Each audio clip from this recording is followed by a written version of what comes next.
Okay, so we'll go ahead and get started. If y'all would mute yourselves, that would be wonderful.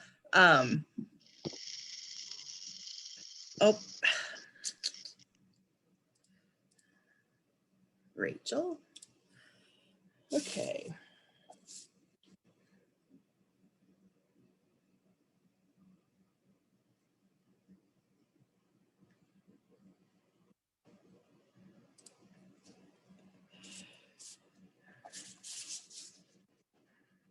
Okay. Hi, Reagan. Hi, Rachel. We're going to go ahead and get started. Welcome and thank you for taking time out of your busy schedules to join us tonight. I'm sure you're all virtual meeting experts by now, but just a few housekeeping items. We are recording tonight's meeting. It will be uploaded to the Regional Council's YouTube channel, and we will include the link in our post-meeting email to everyone. We tried to mute everyone upon entry. If you have a question or a comment, you can drop those in the chat box. You can raise your virtual hand by using the Zoom toolbar, or you can unmute yourself. We do ask that everyone stay muted when not speaking to help reduce background noise. Let's see, I'm going to be keeping track of attendees throughout the meeting, letting everyone in and out of the waiting room. If you want to drop your name and what jurisdiction or committee you're representing in the chat box, you can do that. So far, I think I've got everybody and your contact information, but if you want to double check, go ahead and drop that in the chat. Okay. My name is Amy Dowis. I'm the regional planner for the Northwest Missouri Regional Council of Governments. With me tonight are my coworkers Steve Houts and Marissa Alvarez, and we are the regional council team working on your plan update. SEMA contracted with the regional council to facilitate the update to the Worth County multi-jurisdictional hazard mitigation plan, and that's why we are all here tonight. The planning process includes 3 public meetings, with today being meeting number 2. 2 local committees have been established to help with the plan update. First off is the planning committee, and it is comprised of at least 1 representative from the local governments and the school district within Worth County. The second committee is the special districts and stakeholders committee. A representative from your road districts, fire district, ambulance district, extension, county health, etc. comprise this committee. Those folks were invited to join us for this meeting. One thing I want to emphasize before we start the presentation is how we collect in-kind match and why that is so important. In pretty much every email we send out regarding the hazard mitigation plan update, we try to include a fillable PDF timesheet and a timesheet instruction page. Anytime you spend talking about the plan with others, filling out surveys or questionnaires, reviewing drafts of the plan, attending meetings, anything, we really need you to record onto a timesheet. If you travel to attend a meeting, or maybe you need to visit our office for help with your data collection questionnaire, then you record your mileage as well as your time on a timesheet and send that timesheet to me. The more in-kind match we can log, the less out-of-pocket money the county will be responsible to pay in cash match for the plan update. Excuse me. Since most of you are probably joining from home or the office, if there is a significant other on the couch beside you or a coworker nearby that can see or hear the presentation, have them fill out a timesheet too, please. Our goal is to collect at least 265 hours of in-kind match to cover the $6,500 match requirement. As of today, Worth County is at 12% of their match goal. Ideally, we would be around 67% by this time, because this meeting means we're at 2/3 of the way through the update process. So let's see here.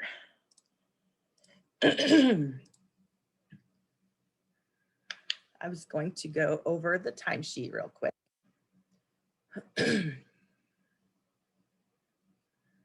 Marissa, can you pull up the timesheet or put it in the chat for me, please? Yeah, I can do that. It might be a second. Perfect. So on the timesheet, there will be a place for your title. If you're an elected official, we ask that you not put that down as your title. If you're also a business owner, farmer, landowner, citizen, etc., we ask that you put that instead. The rules do not allow the time of elected officials serving in that capacity to be counted for in-kind match. A final note about timesheets. We ask that you round up when completing them. For example, if our meeting lasts 48 minutes today, you can go ahead and put down an hour. Does anyone have any questions so far? If so, feel free to unmute yourself or type in the chat. Okay. Steve has created a page on our website dedicated to the Worth County Hazard Mitigation Plan update planning process. It will serve as a one-stop shop for all the documents, forms, links to surveys, questionnaires, and more. We will drop the link to that in the chat as well, and we will include it in our meeting wrap-up and follow-up email. So Steve or Marissa, would you drop the link in the chat, please? Just a quick status update. We have received signed MOUs from all the jurisdictions in North County, and that's a great thing. That indicates each jurisdiction's intent to be a plan participant. We do have a couple of outstanding things. We're still missing a completed data collection questionnaire from Sheridan, and action status worksheets are outstanding from the village of Allendale and town of Sheridan. Okay, one last chance to ask me any questions about timesheets or anything I've covered so far. All right, so we'll go ahead and get started with our presentation.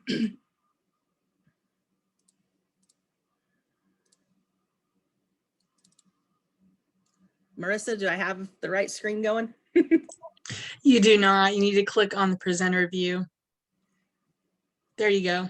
Got it. Okay. So this is kind of an agenda for this evening's meeting. We'll have a brief review. We'll go over the public survey update. We'll discuss participation requirements and the status of that, the plan update format, results of the risk assessment, update mitigation goals, discuss mitigation action updates, and the next steps. Okay, quick review. The Disaster Mitigation Act of 2000 requires local governments to adopt a natural hazard mitigation plan to maintain eligibility for FEMA hazard mitigation assistance funds. This plan update is for a multi-jurisdictional hazard mitigation plan covering the unincorporated county, participating incorporated cities, and the public school district. The yellow tasks are where we're at right now. So in this meeting, we'll review community capabilities, conduct a risk assessment, and develop a mitigation strategy. Public survey update. So far, we have received 22 completed surveys. That's really good. We're happy with that. We would love to have more. We've posted this on our Facebook page, on our website, in your local newspapers, and stuff like that. The survey is still open, and it will be open through July. And we will send out the link again in our meeting recap email. Requirements for each participating jurisdiction. Designate a representative to serve on the Hazard Mitigation Planning Committee. Provide data for and assist in the development of the updated risk assessment. Provide data to describe current capabilities. Develop and update mitigation actions, at least one, specific to your jurisdiction. Provide comments on plan drafts as requested. Help inform the public, local officials, and other interested parties about the planning process and provide opportunities for them to comment on the plan. And last, to formally adopt the mitigation plan. So here is kind of a status update for the jurisdictions in Worth County. So we're just missing Sheridan. Everybody's good to go so far, except Sheridan just needs a little bit of help. Okay, the plan update format. We've gone over the executive summary, chapters 1 and 2 at our first meeting. Tonight, we're gonna work on the risk assessment. And I think this is where it goes to Steve. Yes, I think you're right. Hello, everybody. See if I can switch over to my slides now.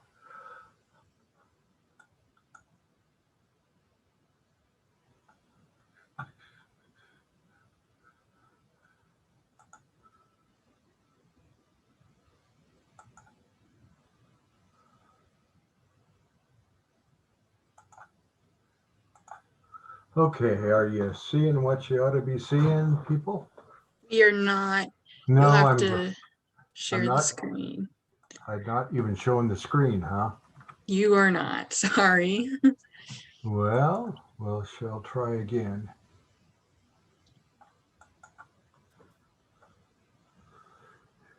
Did that do anything? Nope. Oh, what's happening? Are you clicking the share screen on your Zoom? Oh, there you go. You got it. Got something, not quite where I want to be yet. Okay.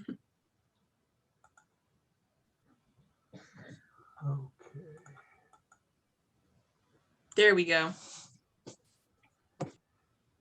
And let's see, am I showing the right view? Is that correct? Yes, it is. All righty.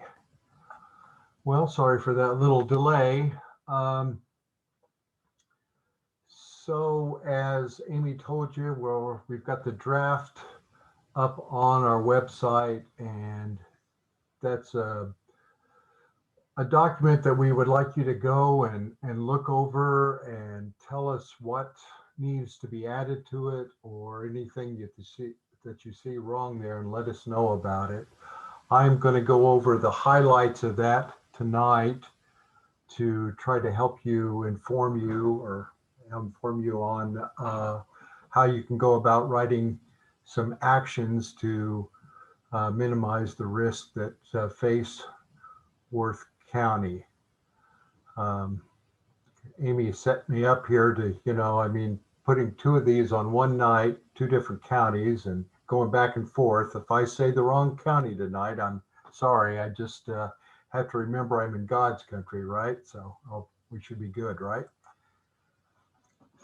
Chapter 3, the risk assessment includes these hazards. These are taken from the state plan. And we put all these in there. So this risk assessment of Worth County includes a lot of information, a lot of demographic information, and you might even learn something about your county you don't know that's in there, or if we have something wrong, please let us know about it.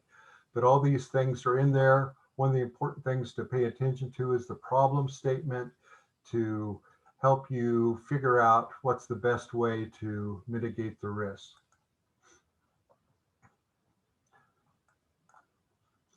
So the state 2018 Missouri update to the state hazard mitigation plan includes these hazards, the natural occurring hazards.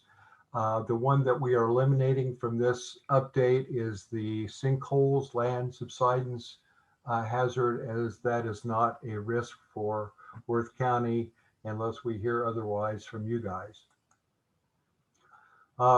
First off, again, I'm going to just really summarize these. There's a lot more information in the risk assessment online for you to look at. There's been a lot of presidential major declarations about flooding for Northwest Missouri, but the worst of it seems to have missed Worth County. The state estimates that you've got the potential of losing over or almost $2.5 million from a flood event, but the probability of those is about 5% happening each year, which is relatively low. Levee failure is included in the plan, but there are no significant levee systems. The levee systems in Worth County are, mainly agricultural, and any failure usually just affects agricultural assets and not any communities. But it's always important to keep those under surveillance and realize that they are great when they do their job, but if there's a failure, they can compound the flooding situation. Next hazard to cover is dam failure. We have 3 high hazard dams located in Worth County.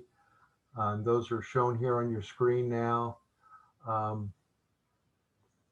the one that is the highest risk because, by both the state of Missouri's ratings and the National Inventory of Dams is the Aldrich Lake Dam, located kind of above the community of Sheridan.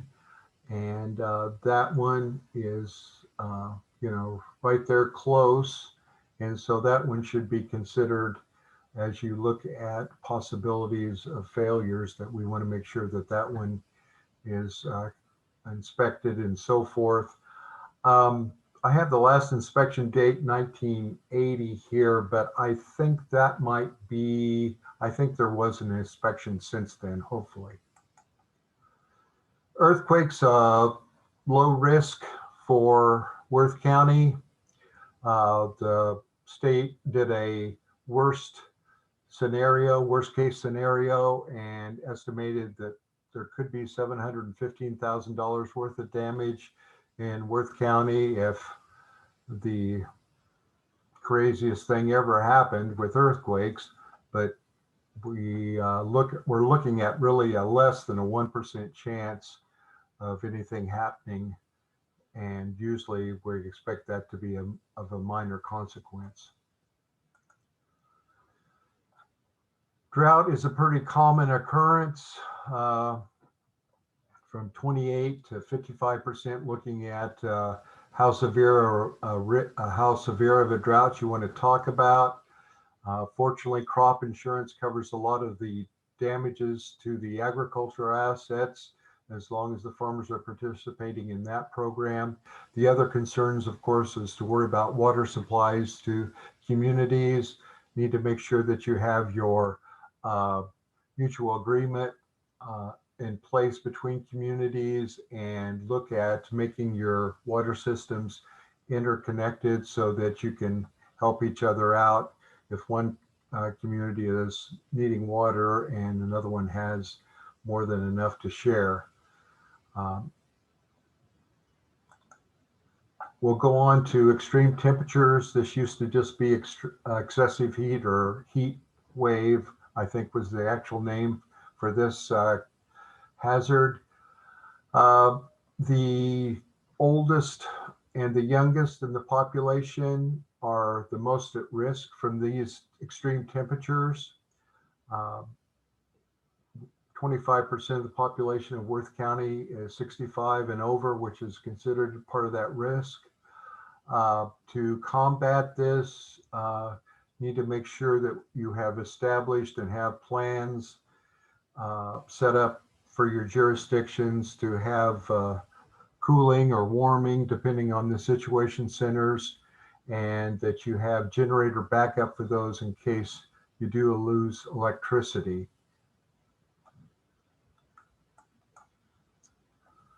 Another common occurrence, of course, are thunderstorms. You're more than likely to have a thunderstorm of significance every year. I think it's over, averaging more than 2 hailstorm events every year, and lots of crop damage from hail. The annual property damage from hail ends up being about $500 based on the information we have. That's probably a low figure. It's kind of hard to get the information.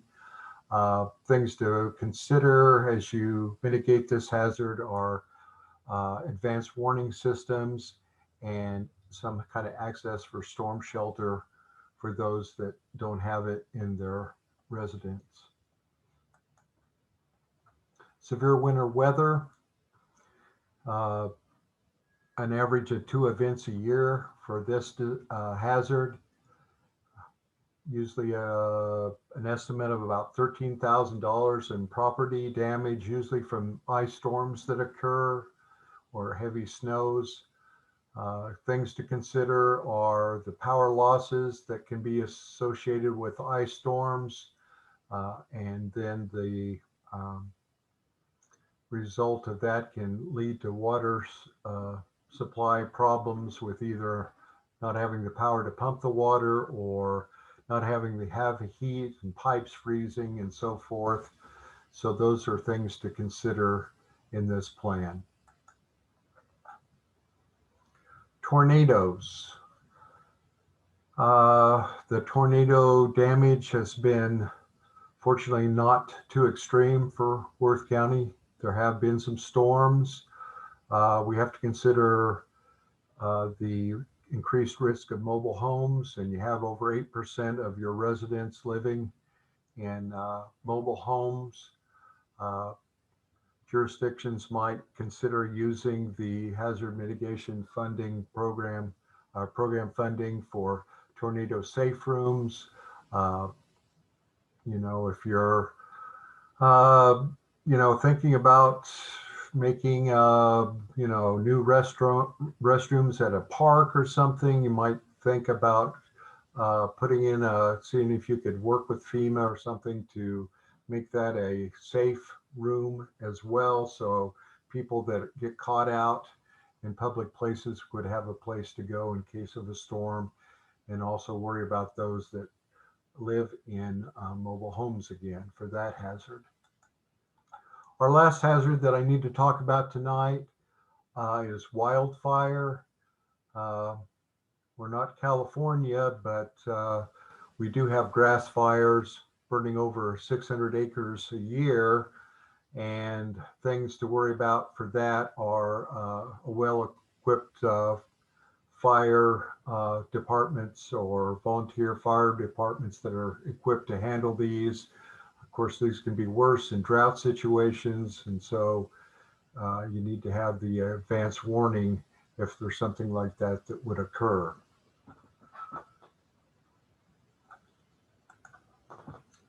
So those are the hazards that are in your risk assessment. Again, we would like your feedback on that so that we can go from the draft stage that it's in now to a finished product by our next meeting.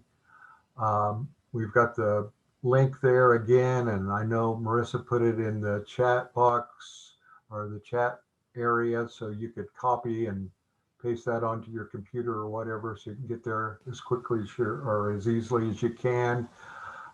If you have any questions for me, you can email them to Amy, or my email address is just a Steve instead of an Amy there if you need to get into contact with me to let us know about that.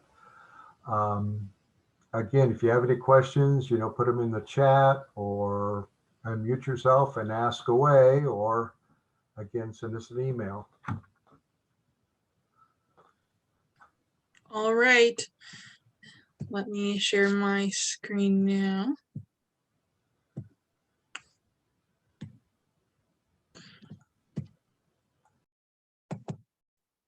Okay.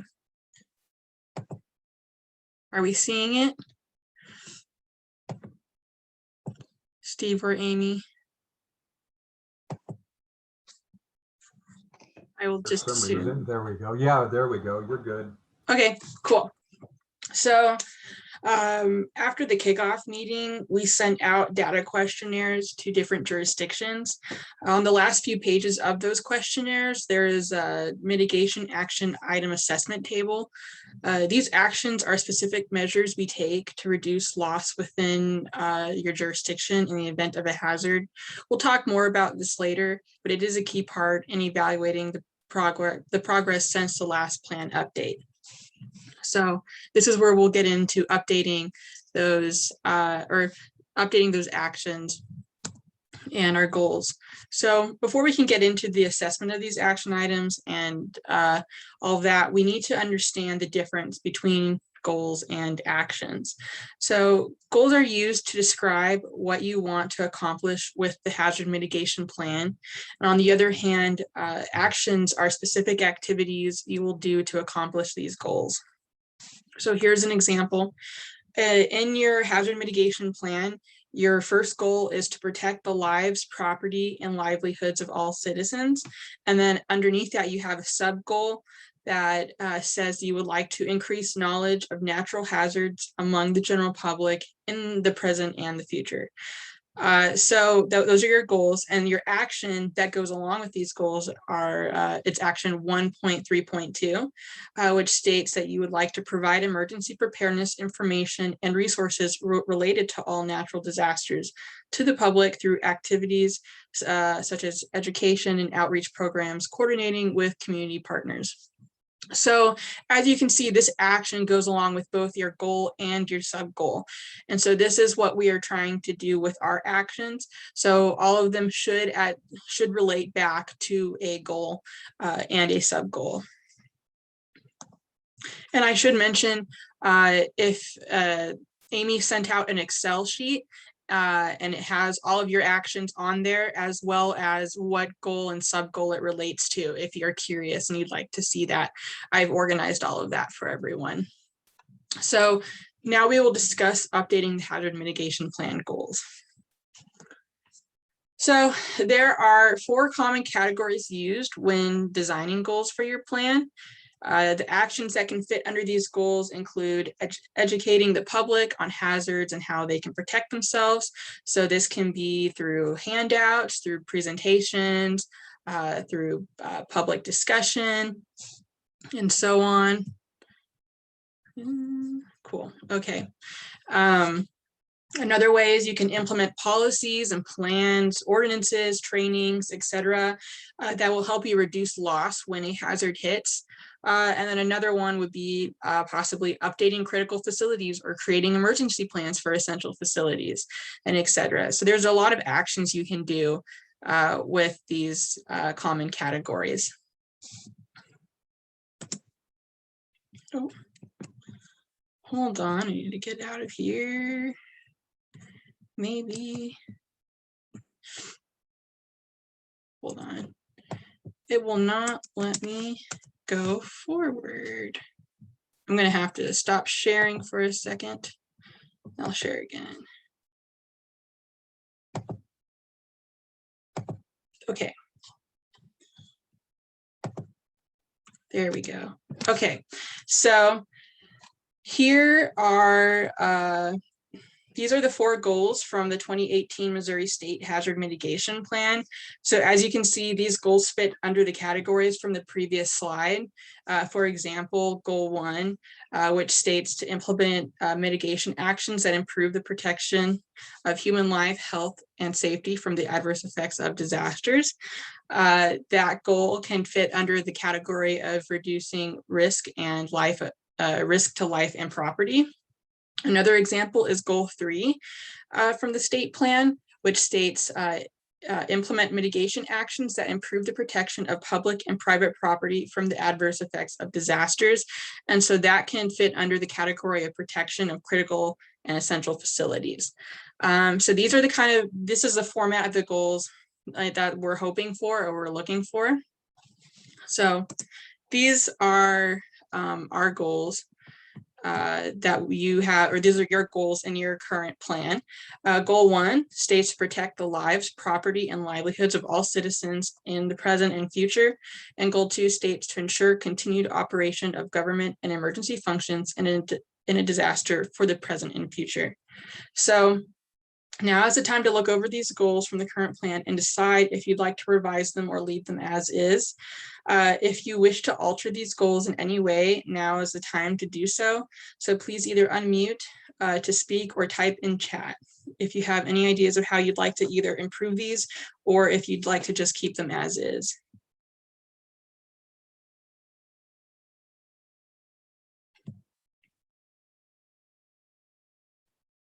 Okay, so again, I'm going to move on if I can. I might have to stop sharing again. Okay, so I won't be able to read the chat. So if anyone does comment, Amy or Steve, please shout out for me. I'm going to continue on if possible. All right. So as I stated previously, on the last few pages of those data questionnaires we sent out, there is a mitigation action item assessment table.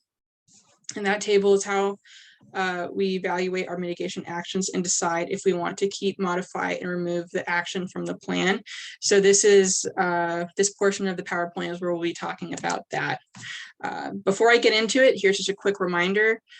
We only have our action item assessments from Worth County, Denver, Grant City, and Worth. And so please get those to us as soon as possible so we can continue working on the plan. So this is a picture of the assessment table in your data questionnaire. It will look familiar. It was in the last 2 pages of your questionnaire. In this table, it lists the action items, the status of those actions, a place to comment on the progress of implementing the actions, and lastly, a section on if you would like to keep, delete, or modify. So if you have any questions about filling this out, again, unmute yourself or comment in the chat, and we can answer those for you. But it's fairly simple. I'll walk you through it right now. So you have your action on the left-hand side. And so if you just read over it, we'll do 1.1.1, which is to maintain and expand as needed or able the distribution methods of severe weather alerts to the general public. Can you make that bigger? I don't think I can. Can you see that? Did. Yep. Wow. Up in there. I didn't even know I could do that. Okay. So there we go. So 1.1.1 says that. So for the status of this, if you have been able to maintain and expand your severe weather alerts to the general public, you can say that that is complete, and then you can list the date that you completed it, or if you or the amount of funding you've used to complete this action. If it's not complete or it's still in the process of completing it, then you can click ongoing. And please state what you have done to implement it or what you have done to try and implement this action. And then if you've made no progress, just simply state that you've made no progress and when you'd like to start implementing this action. And then lastly, at the very end, please just mark if you would like to keep, delete, or modify. So, okay. And again, one last thing, I am available to help you and to walk you through this. If you do need help outside of this meeting, you can either contact Amy and she can set up a meeting between you and I, or you can contact me and I'll share my email at the end of this. All right, so when assessing your mitigation actions, here are some things to know. If you have designated an action item as completed, please provide a date and any funding amount used if possible. For actions you want to keep, please provide details on the progress of the action item or how you plan to initiate progress. For actions you want to keep but modify, please provide details on what changes the actions you would like to have made. This is really important for later down the road when we are creating new actions or when we are modifying the actions that you currently have.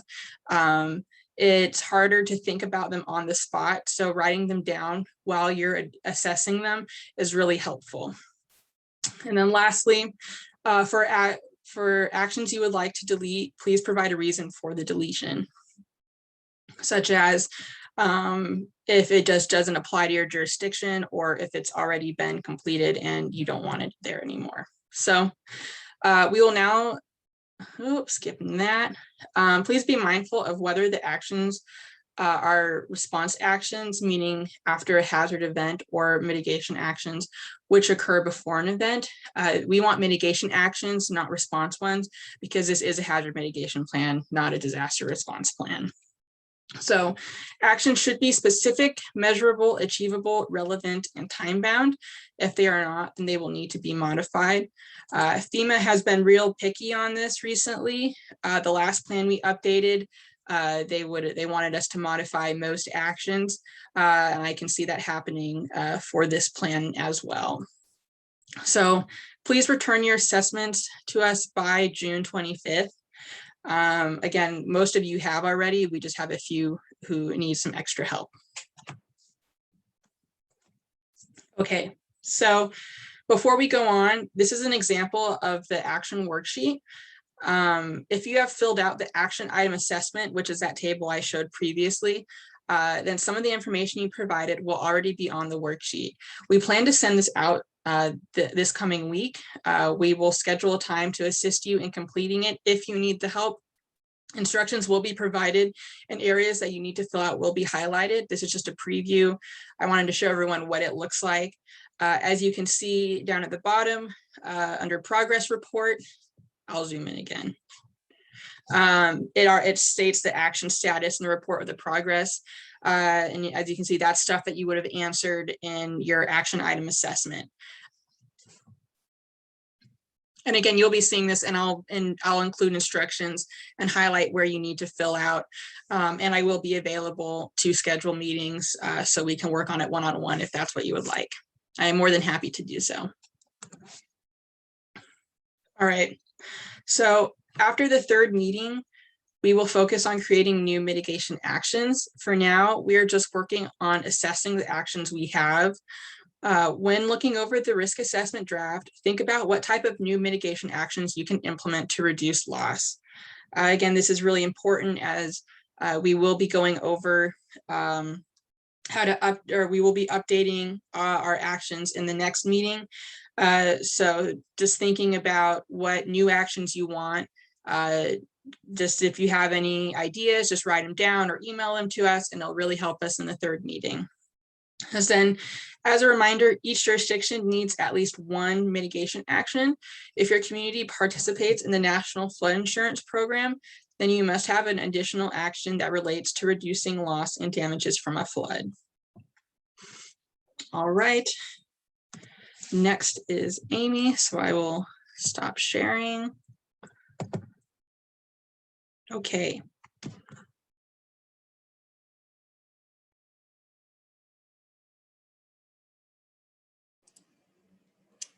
All right, does that look okay?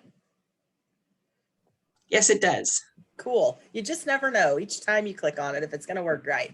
Okay, so the next steps in the process, as Marissa stated, the risk assessment, well, Steve's probably stated this, the risk assessment comment period ends June 25th, and your action status worksheets are due June 25th as well. All mitigation forms will be due July 1st for continuing and new mitigation actions. Our final meeting is scheduled for July 26th. So I wanted a little input from those of you who are present on how you feel about the virtual process that we've done our first two meetings in, or if you would like to try an in-person for the final meeting. Feel free to unmute. These virtual meetings suck. Okay. Do you think you'd have 13 people attend in person? Yep. Okay. Virtual meetings are great. Who said that? Jackie.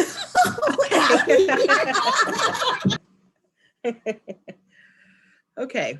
Well, we've got, I can see there's maybe some comments in the chat. So we'll look at those and we'll get this figured out for what we're doing for our next meeting. So by November 1st, the first draft of the plan update will be sent to committee members for review. November 4th to December 4th will be the public comment period. We will be asking jurisdictions to complete an adoption resolution in the month of November. And then by December 8th, we will submit the first draft of the plan to SEMA, and we must have those adoption resolutions included when we do that. And then we anticipate FEMA's approval by May of 2022. Any questions of what the next steps are?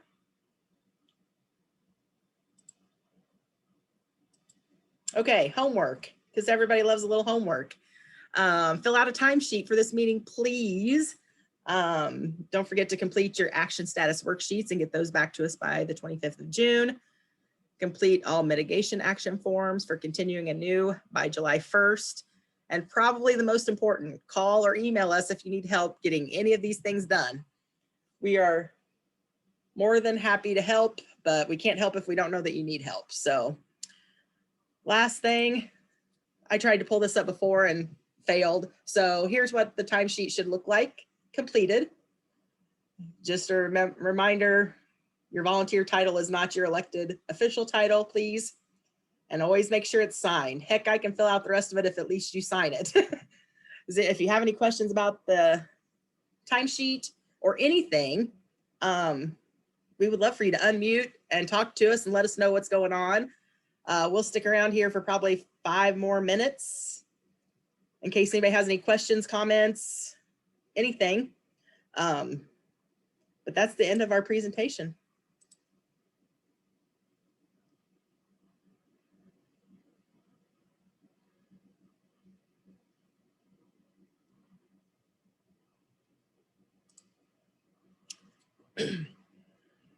We got lots of comments over here in the chat. I love it.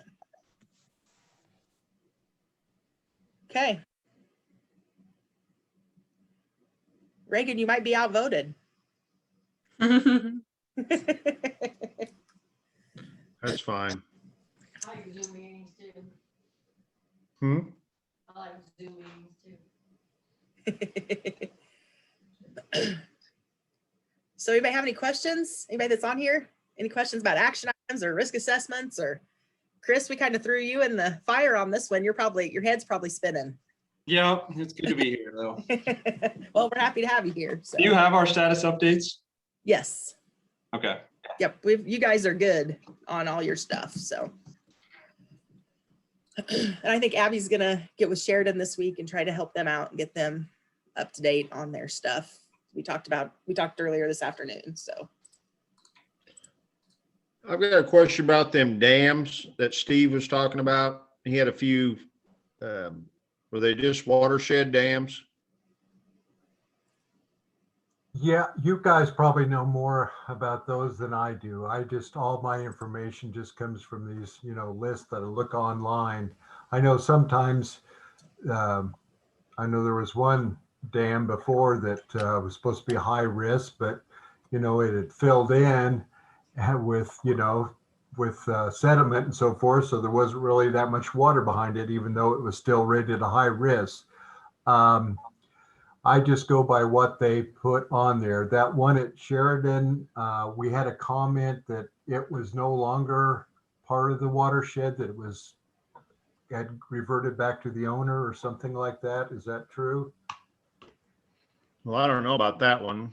Because there's one here on my place that's 20 acres. But I don't think it would, oh shit, I've lost all this. There you are. I don't think it would hardly affect anybody though.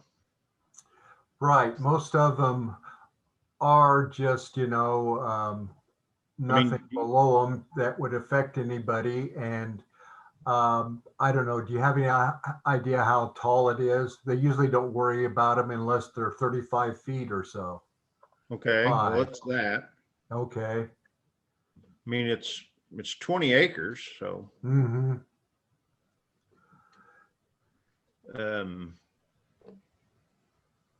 Yeah, it drains quite a bit. So I don't know. I mean, there might be one drug addict below it. That's all we got to worry about. So do I even need to list it? Well, I mean, you might check, let's see, it probably shows up on our map. I wouldn't be surprised. And just go northeast of Allendale and be in Smith. Okay. I'm trying to think. Well, it ought to show up. Yeah, I'm sure it does. Let me, I don't know if how quickly I can get to anything to look at it here.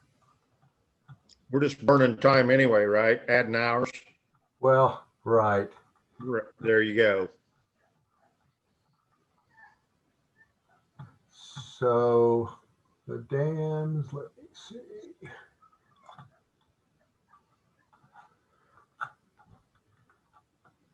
this thing is so big, it takes up pages and pages for me to scroll through to find anything.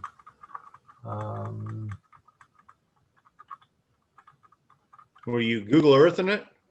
No, I was just looking in the document of what I already had. I Oh, was it pretty may sure not was- be on there. Well, I'm not even getting to my place where the dams are. I think I was Well- put down at the bottom of my document, but anyway. It was built in 05, if that helped anything. Okay.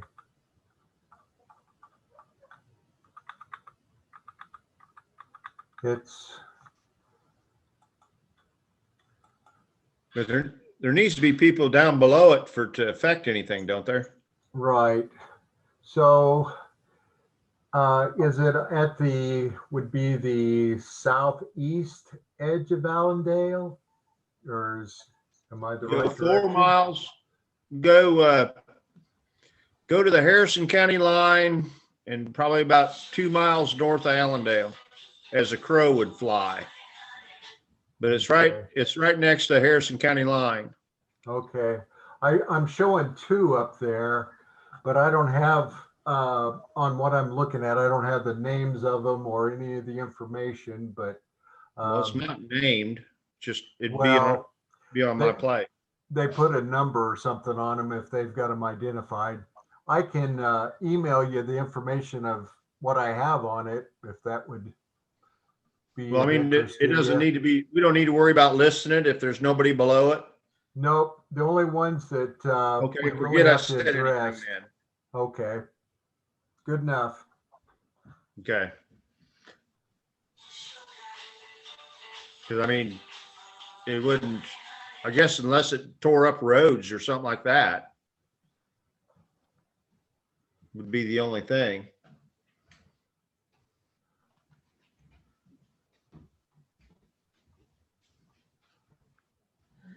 And I guess they're thinking when they looked at them that they didn't figure that there was anybody whose life was threatened, or they would have rated it as a high risk when they did their assessment. The state would have done that. So they must not have thought anybody was in danger.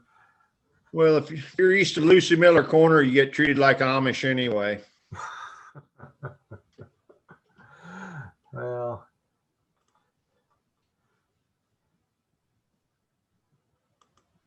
I think it's probably okay.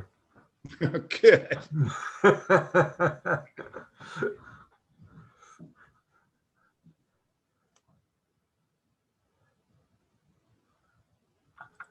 We'll stick a pin in it.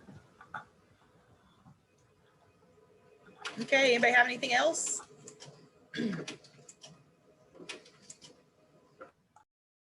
I'm done. Okay, thank you, everyone. We'll let you have your extension meeting now, Jackie.